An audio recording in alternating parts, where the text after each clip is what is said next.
இனி வீட்லயே பானிபூரி செய்யலாம் எல்லாரும். ஆச்சி பானிபூரி கிட். திருச்செந்தூர் முருகன் கோயில் கடற்கரையில் தேங்கும் கழிவு துணிகளை அப்புறப்படுத்த பக்தர்கள் கோரிக்கை விடுத்திருக்கின்றனர். இது தொடர்பான கூடுதல் தகவல்களை விவரிக்கிறார் செய்தியாளர் பவானி. பவானி, ஒரு நாளைக்கு எவ்வளவு கழிவுகள் அங்கே தேங்கியிருக்கின்றன? இதை அகற்றுவதற்கு கோவில் நிர்வாகம் எந்த மாதிரியான நடவடிக்கைகளை மேற்கொண்டிருக்கின்றனர்? விவரங்களை பதிவு பண்ணுங்க பவானி. திருச்செந்தூர் சுப்பிரமணிய சுவாமி திருக்கோயில் ஒரு பரிகார ஸ்தலமாக விளங்குகிறது. தினந்தோறும் பல்லாயிரக்கணக்கான பக்தர்கள் இங்கு வருகை தருகின்றனர். வரக்கூடிய பக்தர்கள் கடலில் புனித நீராடி வருகின்றனர். திருச்செந்தூர் கடற்கரையில் ஒவ்வொரு வாரமும் வரக்கூடிய செவ்வாய் வியாழக்கிழமைகளில் இங்கு பரிகார பூஜையானது நடைபெற்று வரும். இந்த பரிகார பூஜையானது திருமண தடைகள் நீங்குவதற்கும் பித்ருதோஷங்களை கழிப்பதற்குமாகவே இந்த பரிகார பூஜையானது நடைபெற்று வரும். அது மட்டும் இல்லாமல் வெளியூர்களிலிருந்து வரக்கூடிய பக்தர்கள் அங்கு இருக்கக்கூடிய பூசாரிகளை அழைத்துக் கொண்டு வரப்பட்டு இரவு நேரங்களிலும் இந்த பரிகார பூஜை செய்யப்பட்டு வருகின்றது. இவ்வாறு செய்யப்படக்கூடிய பரிகார பூஜைகள் நிறைவடைந்த பின்னர் கடற்கரையில் அவர்கள் புனித நீராடிய பின்பு தாங்கள் அணிந்திருக்கக்கூடிய ஆடைகளை அங்கனமே கலட்டி விட்டு செல்கின்றனர். இதனால் பக்தர்கள் மிகுந்த சிரமத்திற்கு ஆளாகி வருகின்றனர். அதாவது வேண்டுதலுக்காகவும் தரிசனத்திற்காகவும் வரக்கூடிய பக்தர்கள் கடலில் நீராடும் பொழுது கை கால்களில் அந்த துணிகள் சிக்கி மிகவும் இடையூறை ஏற்படுத்தப்பட்டு வருகின்றது.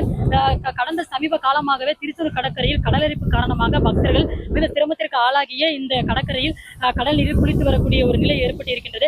இந்த நிலையில் ஒரு சில பக்தர்கள் கடற்கரை கரையிலேயே இந்த துணிகளை விட்டு செல்கின்றனால் மிக சிரமத்திற்கு ஆளாகி இருக்கின்றனர். தற்பொழுது திருச்செந்தூர் கடற்கரை பகுதி முழுவதுமே இந்த கழிவு துணிகள் நிறைந்து காணப்பட்டு வருகின்றது. அந்த காட்சிகளை நம்மால் தற்போது பார்க்க முடிகின்றது. திருச்செந்தூர் சுத்தமற்ற ஒரு கடற்கரை தற்பொழுது குப்பை குளங்களாக இருக்கக்கூடிய நிலையும் நம்மால் பார்க்க முடிகின்றது. இதற்காக உரிய தீர்வை எடுக்க வேண்டும் என்று திருச்செந்தூர் உள்ளூர் வாசிகள் மற்றும் பக்தர்கள் தரப்பில் பல்வேறு நடவடிக்கைகள் எடுக்க வேண்டும் என்று கோரிக்கை விடுக்கப்பட்டுள்ள நிலையில ஏற்கனவே பாபநாசம் தாமிரபரணி ஆற்றில் இது போன்ற கழிவு துணிகள் செல்வதற்கு நடவடிக்கைகள் எடுக்கப்பட்டிருக்கின்றது. அந்த கழிவு துணிகளை முழுமையாக சேகரித்து மறுசுழற்சி செய்யப்பட்டு தற்பொழுது தமிழக அரசு அதன் வருவாயும் ஈட்டுகின்றது. இதன்படி திருச்செந்தூர் கோவில் நிர்வாகமும் அரசும் தலையிட்டு இது போன்ற ஒரு செயல்பாடுகளில் ஈடுபடலாம். ஆனால் தற்பொழுது அது மட்டும் இல்ல, அது அப்படி இல்லை என்றால் ராமேஸ்வரத்தில் இந்த கழிவு துணிகளை சேகரிப்பதற்காகவே ஏற்பாடு செய்யப்பட்டிருக்கிறது.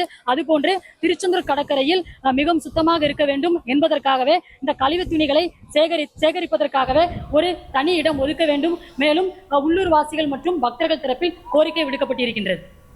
இனி வீட்லயே பானிபூரி செய்யலாம் எல்லாரும். ஆச்சி பானிபூரி கிட்.